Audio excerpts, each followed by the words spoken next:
In studio today, I have with us Jalen Allen, who is the licensing coordinator for National Youth Advocate Program, or otherwise called NYAP. Welcome, Jalen. Thank you. I am so excited to have you on the radio show today because I've just seen so much in the media about NYAP. So give us a brief introduction to NYAP. Take a few minutes and tell us who you are, what you do, what area you serve. Yeah, we are NYAP, a local foster care agency who serves in the surrounding counties, including Decatur. We have an office located in Versailles, where we serve our families and provide 24/7 support to our foster homes. Okay, take me through, before we get into some detailed questions, take me through that foster care process. What does that look like? Getting licensed? Or to become a foster family. Okay. We have the licensing coordinator, myself. Mm-hmm. We take the families through an interview process. We provide the training, and we do the background checks to become licensed. Yeah. Okay, and approximately how long does that process take in general? We're able to take the families through the process in 30 to 60 days. Oh, that's a lot quicker than I thought. Yep. That's not bad at all. Tell me, what kind of need are you seeing in and around Decatur County specifically?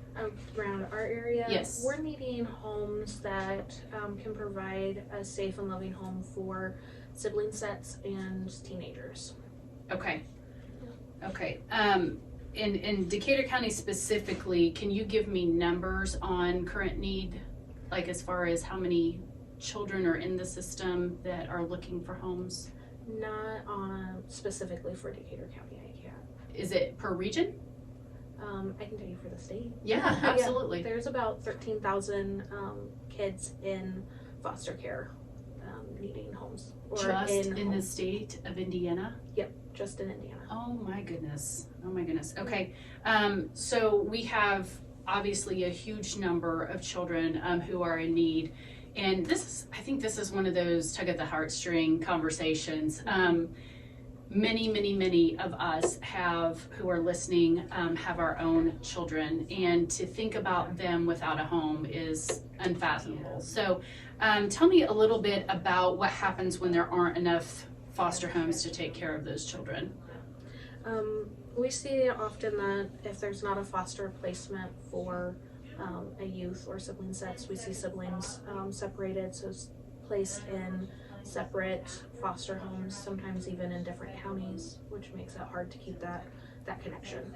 Absolutely. How long does a foster, if I were to be a foster parent or a foster home, how long does that commitment usually last?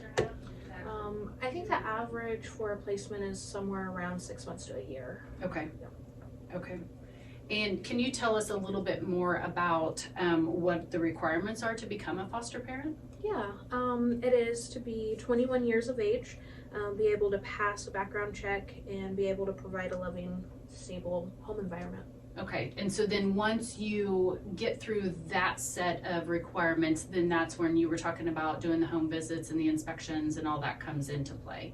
It kind of happens simultaneously. Okay. Yeah. Okay, perfect. What does the process to become a foster parent for NYAP look like? It's made up of 3 steps: paperwork, 30 hours of pre-service training, which we provide online, and 3 to 4 home visits for interviews. Do you have any idea how many foster homes we have either in Decatur County or in the state of Indiana? In our region, we have about 22 with NYAP homes. And what does our region include? Our region includes 9 counties: Decatur, Ripley, Franklin, I believe Jefferson, Wayne, Fayette, Randolph. There's 9 of them. Yeah, there's no, 9 of on them. the spot, We're totally. all around. Yeah, cool. Yeah. Okay, so only 22 foster homes in that entire 9-county region, and we have 13,000 children. And that's specifically NIAP homes. So Okay, so there could be other other homes with other organizations. Okay, perfect. I'm trying to paint a picture here. I think if you're not directly involved, if you're not a part of that program or a program that is similar, you don't know. You don't have a good understanding of what is out there and what that need is. And so I hope that we're painting, I'm a numbers person, I don't like to run the numbers, but I like to hear the numbers. And I hope that by running some of these numbers and talking about it, that it paints a picture to our listeners and to our viewers on YouTube, exactly what that need is. And to recognize the fact that it is not everywhere but here, right? It's in Decatur County too. I think that when we see problems, we're like, oh, that's over there. That's not in my backyard. But it's truly happening right here in Decatur County as well. Talk about that a little bit. can you say more like what you're wanting? I just think just the need in general. You live it, you work it, you breathe it every day, and so it's second nature to you. But for those of us who aren't directly involved or who aren't foster families currently, talk a little bit more or go a little bit more in depth about what you see on a day-to-day basis to let people understand what that need is. So I have referrals come through my email from the state looking for homes for youth. I would say there's dozens in any given day, and I just look through that child summary and try to find a good placement for them. And if I don't, then I don't. Oftentimes, if there's not that home available, then kids will go to a group home or be separated if they're sibling sets. Ugh. Yeah. I'm trying to just imagine that situation for a child and to put myself in that child or that sibling's shoes and to think about, the insecurities that they have and the uncertainties and the fears, the angst, it's heartbreaking. It is truly heartbreaking. It is. Tell me about your job specifically. How hard is that for you? Are you able to, emotionally, how do you get through a day? Lots of self-care, and I crochet a lot. Okay. So I do No, things that's to great. take care Yeah. of myself because it is difficult because It's heavy. these are children. These are human beings who need a loving and safe home. So it drove me to be a foster parent myself, and so it's just my heart and my passion.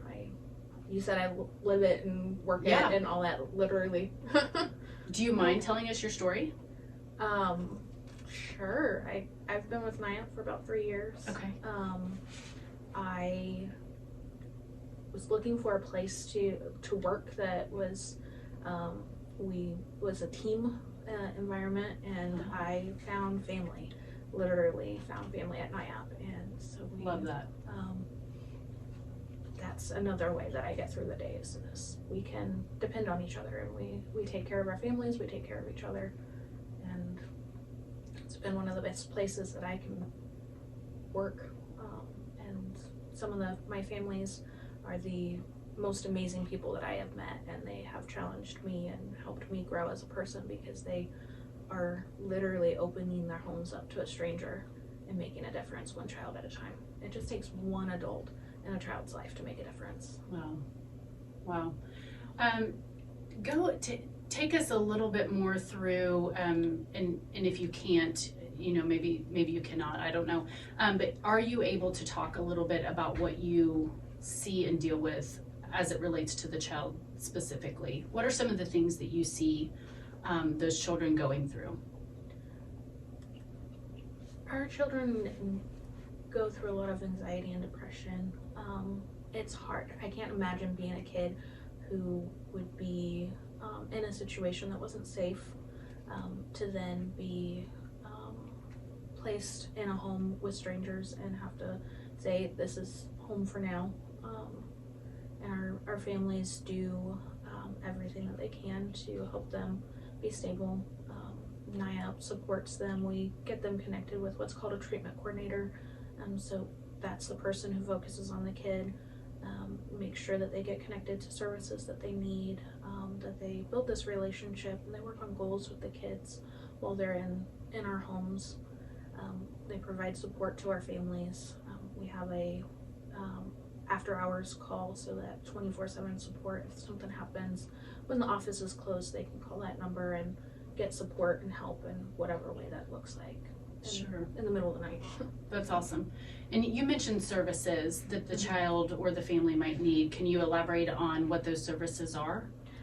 It can look like therapy. It can look like home-based casework, so working with stabilizing at home, services as visits with their bio family and their parents, so someone who's there present with the family and helping them work through some of the challenges that led them to this challenging time.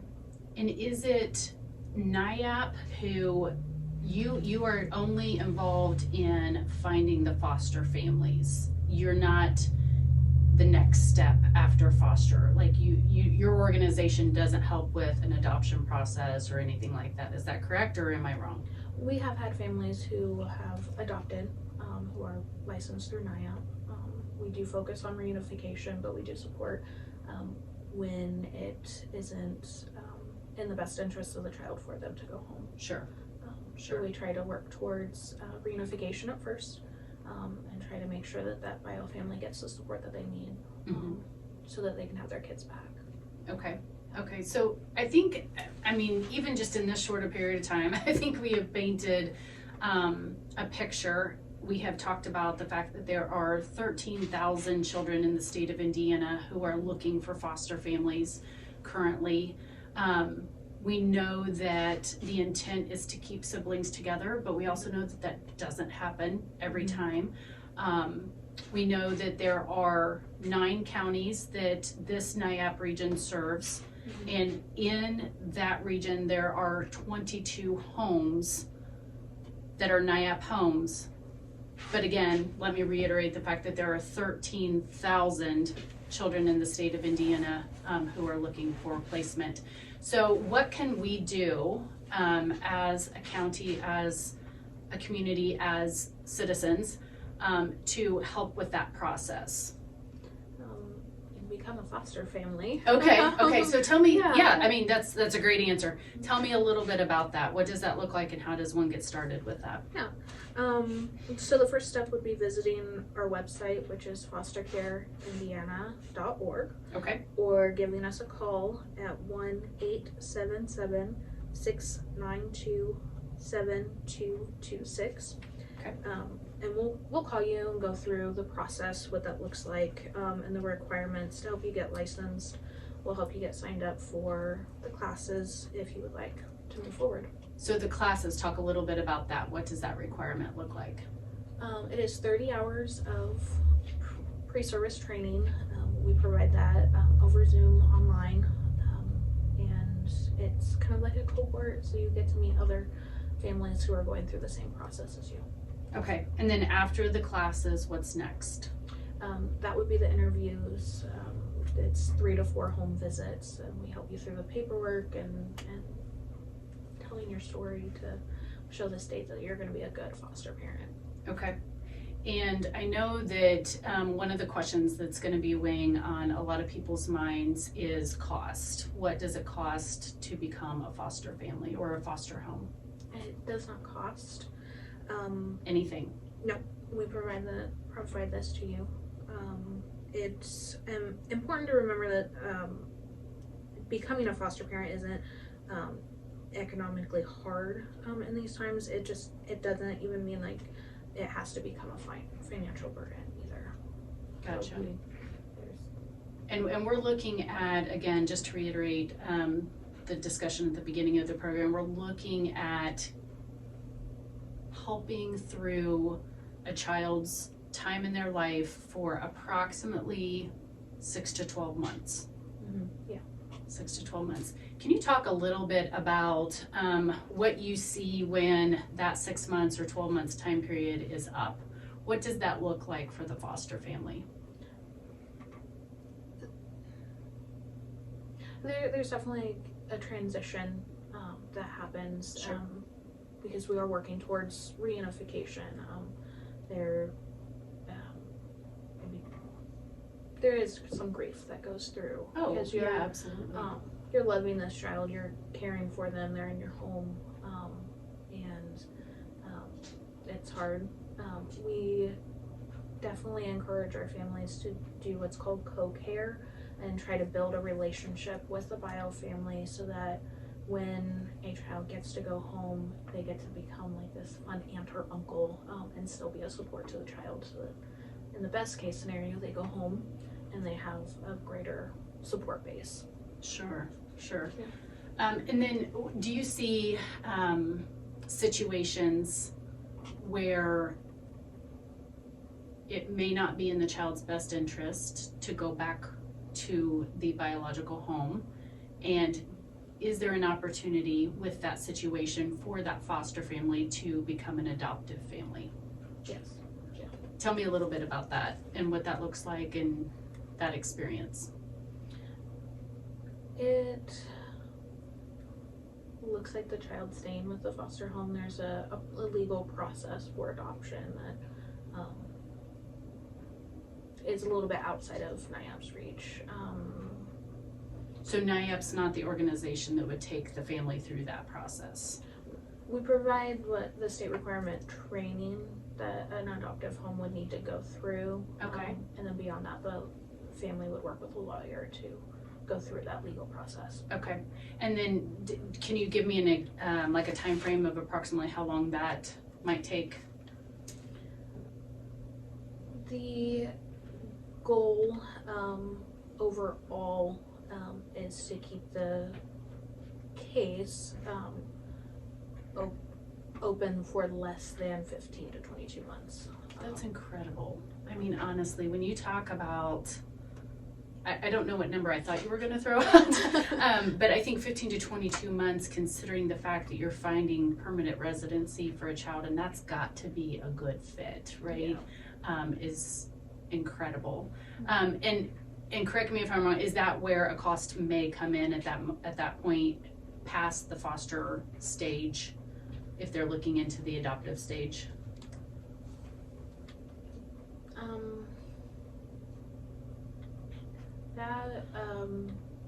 The state does provide some assistance. Support. Yeah. Perfect. Yeah. Perfect. So I want to go back to your story a little bit. You said that you were looking for a job and you found a family. Yes. And I think that you said that very strategically, because I am sure that you found a family in your coworkers and where you work and the fact that you call those people home. But I think there's a little bit more to your story, because you became, you said, a foster parent yourself. Yeah. Talk a little bit more about that. Gosh, we're just hard to talk about it. We went through the process ourselves, my partner and I, and we decided to open up our homes to teenagers because that was a need that we saw. And Was that something, let me interject for just a second, was that something that you ever thought about doing prior to having a job with NIAP? yes, It had crossed your mind? It had Okay. crossed our mind before, Okay, yeah. so this was like, the seeds were planted Mhm. early on, and this was kind of the tug at the heartstrings piece that encouraged you to take that leap of faith. Yeah. Yeah. Yeah. So, I like how sorry, I you didn't mean to. put that, a leap of faith. Okay. It's, there's a process of opening up your heart, your home, and just the possibilities. Absolutely. Of caring for a child who's just in need of a home. These kids are not in this situation because of anything they have done. It's just where life has brought them. Yeah. Yeah. Yeah, absolutely. So you made that choice to Mhm. become a foster family yourself and go forward from there. Gosh, We have 2 teenagers at home. It's been a blast. Teenagers are a fantastic age group to work with. Oh my goodness, she just said fantastic age group. I mean, Okay, I need to keep reminding myself. I have 4 teenagers, and I don't know that I would have used that descriptive word, fantastic. Yeah. I would have probably gone with trying, beautifully trying time. They're still kids. They're still Yeah, in need of a absolutely. parent, and most of the teenagers that we end up working with they're good kids. Absolutely. They're just looking for a home. So you have fostered, you said 2 Yes, teenagers in their ages? 14 and 17. Awesome. I don't even know where to go next with the questioning because I'm blown away. It's not something that, like I said, is a situation that I personally have ever been through. But when I think about those children who are in need, it totally breaks my heart to consider that they don't have currently a loving, stable, caring home. So in Decatur County, right here, we have got people. I asked you earlier, what can we do? What can we do as a community? You said foster. That was your first knee-jerk reaction, which was beautiful. Absolutely, that is one. What is another way that we can help support NIAP? Around the holidays, we do Christmas pretty special and try to make it special for the kids and the families. So we have community partners for gift cards and pajamas and just sponsoring a kid for Christmas and getting them some special gifts. So that would be a way. I would say if you know someone who is a foster family, make them a meal. Like give them some kind of support. I love that. Come around them and do things with them, for them, and help them, because it's a different type of parenting with foster kids, but it's still parenting. And parenting's not the easiest job in the world. No, ma'am. It takes a community. It takes Absolutely a community for a family to grow and thrive. That is so interesting that is your comment. I just talked via text with a mom. I was in a meeting earlier this morning, and I was talking via text with a mom and saying that my weekend was a little bit difficult here and there, but I had lots of joy sprinkled in some of those times, and thanked this person for being a part of my children's lives.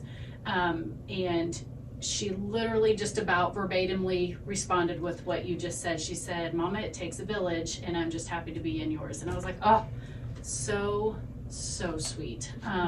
You're right, it does. We are not in this alone, and it takes a multitude of us to raise a child. So I love that you thought about, when asked how can we support NIAP, one of your responses was to support the fostering family through a meal, like you said, through the gift cards, possibly purchasing a gift card for them to have a meal if you're not Betty Crocker in the kitchen or don't have the time to cook that.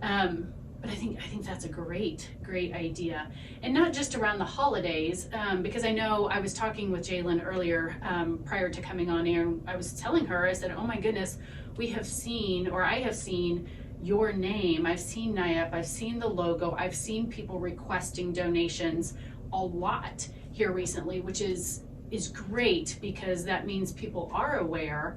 And they are in a responsive mindset. They are trying to respond to the need that is out there.